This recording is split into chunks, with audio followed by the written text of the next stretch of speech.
Friends, ఇవాళ మనం మన స్వప్నాస్ కిచెన్లో పప్పుచారు చేసుకోబోతున్నాము. బిగినర్స్ కూడా చాలా ఈజీగా చేసుకునేటట్టు, బ్యాచిలర్స్ చేసుకునేటట్టు సింపుల్ రెసిపీతో నేను పప్పుచారు చూపించబోతున్నాను. ముందుగా 1.5 గ్లాస్ పప్పును, కందిపప్పు ఉడకబెట్టుకోవాలి.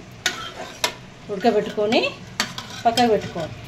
దానికి తర్వాత మనకు కావాల్సిన కూరగాయలు నేను ఇప్పుడు మునక్కాయ సాంబార్ అంటారు దీన్ని. మునక్కాయ, క్యారెట్, సొరకాయ, బెండకాయ, ఉల్లిపాయ, టమాటో, ఎల్లిపాయ, పచ్చిమిర్చి, కరివేపాకు ఇవన్నీ తీసుకున్నాను. ముందు తాలింపు వేసుకోవాలి. తాలింపు గింజలు వేసుకొని ఆయిల్ వేడైనాక ఎండుమిర్చి, ఎల్లిపాయలు,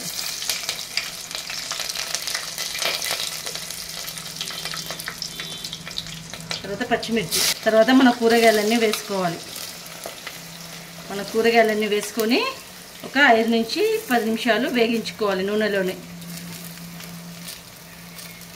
చూడండి, మన కూరగాయలన్నీ వేసుకొని కరివేపాకు కూడా వేసుకోవాలి. ఇలా టాస్ చేస్తూ కిందికి మీదికి అంటూ వేగించాలి. ఇలా ముక్కల మీద కొంచెం ఉప్పు వేస్తే తొందరగా ఉడికి మెత్తబడతాయి. మనము ఆలోపు ముక్కలు వేగేలోపు మన పప్పును పసుపు, జీలకర్ర, మెంతి పొడి, కారం, మన రుచికి తగ్గట్టు కారం. పప్పుచారులో కొంచెం తక్కువనే పడుతుందండి కారం. మిక్సీలోనే వేసుకోవాలి, అన్ని ముక్కలు పప్పులో కలిసిపోతుంది. కొంచెం అల్లం వెల్లుల్లి పేస్ట్, పప్పులో కూడా కొంచెం ఉప్పు వేయాలి. వేసి మిక్సీ పట్టుకోవాలి 1 నిమిషం. ఒకనాక మన పప్పు ఇలా మెత్తగా కలిసిపోతుంది అన్ని కారం ఉప్పుతోటి. దీన్ని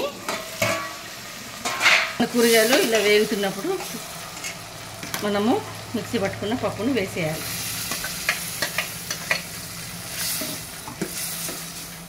ఇందులో మనం ముందుగానే నానబెట్టుకున్నాం చింతపండు, ఒక నిమ్మకాయ సైజ్ అంతా, మన పులుపుకు టేస్ట్కి తగ్గట్టు దాని రసం తీసి వేసుకోవాలి.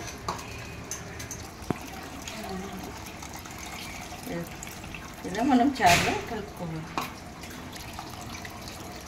మన పప్పుచారు చిక్కదనానికి సరిపడని నీళ్లు వేసుకొని ఒక 10 నుంచి 15 నిమిషాలు మసలనివ్వాలి పప్పుచారు.